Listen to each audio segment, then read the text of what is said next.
whether it's independent artists, whether it's brand deals, grants. Like, artists will do anything that they can to keep themselves out of being responsible for ownership. I have a few examples of this, but I want to know what y'all think as well. Like, do you think artists value ownership? Or do you think that they like having deals where they don't have to be responsible for anything? Right? That's what I've noticed. They don't like to be responsible for anything except putting the music out the way that they want. Oftentimes, artists don't really prioritize what type of music their audience wants. A lot of artists who are very talented are deterred by that. They dislike having to make music that everyone likes. They want to make music the way they want to make it. So these are responsibilities. One thing about responsibilities as well is when you take on a responsibility, the whole reason is because you want to see the thing happen, right? You want to see the thing develop. You want to see the thing work itself out. But oftentimes, when, for example, if I was a police officer and I was given the responsibility of being a police officer, I should want good for the community. I should want protection for the community. I should want to serve them and help them. But imagine, the way that the police have been, right? Some people are police officers because they hate people, because they hate their community. They hate the people in it and they want to put them in jail. So that's almost exactly what a lot of artists experience, right? They don't like the consumer. They don't like the industry. They don't like the music, but they join the music business, right? And instead of making their own business, their own lane, their own initiative, they join the music business in hopes that the music business will get in alignment with their values and change for them, right? This is why I talk a little bit about in my social media content that artists are egotistical. They don't really care about what you want. So I'm going to move on to my next point, which is, in my scene, in my level of the music business, a lot of people who can't get deals, they get state sponsorships or grants or small corporate deals, right? Because they can't attract the larger labels and the larger brands, they see if they can get grants from the city. And one of the cities that I work in, one of the things that they're doing now is they want to get the commerce department to fund creative initiatives so that the businesses with the money don't actually have to pay people correctly. Simply saying, right? Giving you benefits, giving you medical benefits, right? Giving you a retirement plan. Like, they don't want to treat you like you're a part of the business and give you equity and really include you on how the business is being built. They want to put you on a quick form so that they can essentially work you and then leave you where you stand. Because it's easier that way. It's easier for you to do your performance and then we give you a stipend and then you just get out of the way. That's so much more easier than someone having to ensure that you get vacation time and ensure that you get adequate resources outside of where you work. So that's one of the systems. I would call it a scheme, but we're going to be nice today and identify it as a system that people use in order to elevate their music career.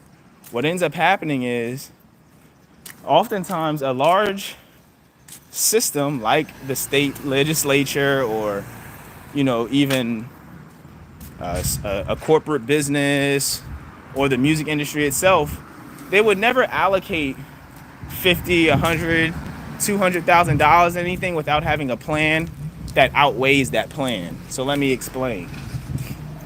They'll give you $50,000 to do a gun awareness event, but that's because the amount of data that you're going to collect for them is well over $50,000, right? They're going to be able to stay in contact with a lot of those people and influence them to do a lot of things that they would have never considered, because the only reason they're considering it is because they trusted you as an artist. So there are kids right now who are determined to not go to school or not become police officers or not join the system, not join the military, anything. But they love your music.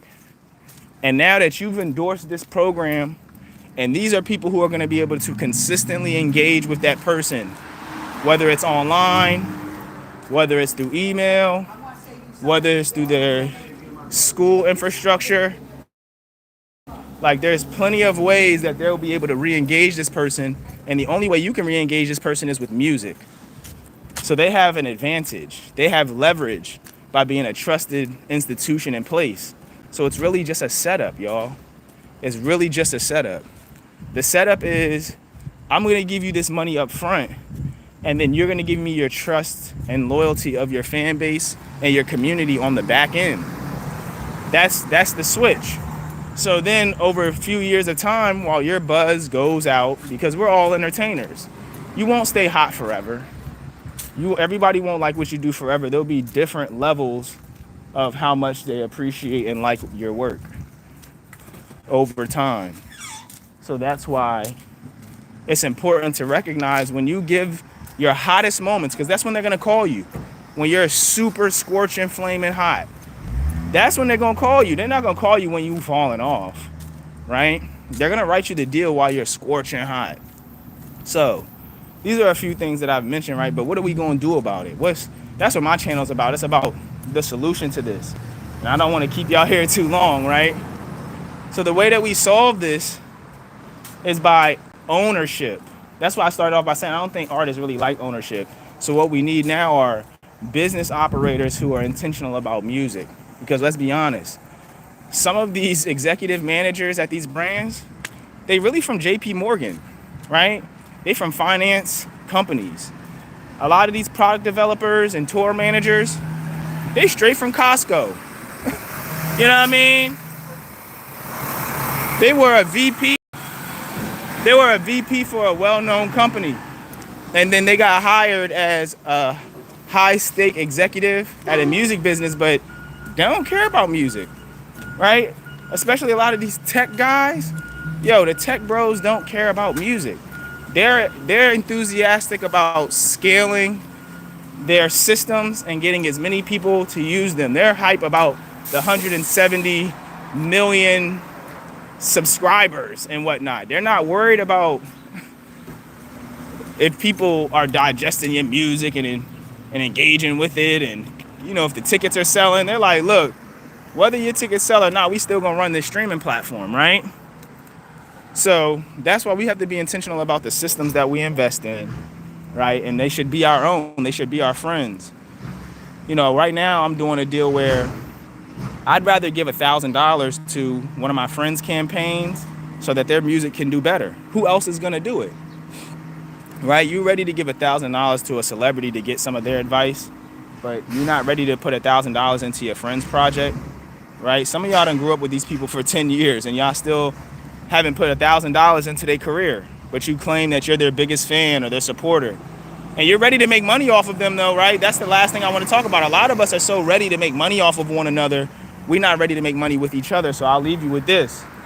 Instead of selling your soul for a deal, right? Instead of selling your soul for a job, right? Without selling your soul for a grant, sell your whole community out. Why don't you sell your ego? Why don't you sell the ego of, I need to own it all. I need to be the front page. I need all the credit, right? I need to be the one who people see and know did it. Why don't you get rid of your ego? Sell your ego. Don't sell your soul. Why do artists not like responsibilities? Because it exposes that they're really egocentric and that they're really trying to scam the people, worshiping them, their point of view, and their outlooks on life. Ain't what art is about.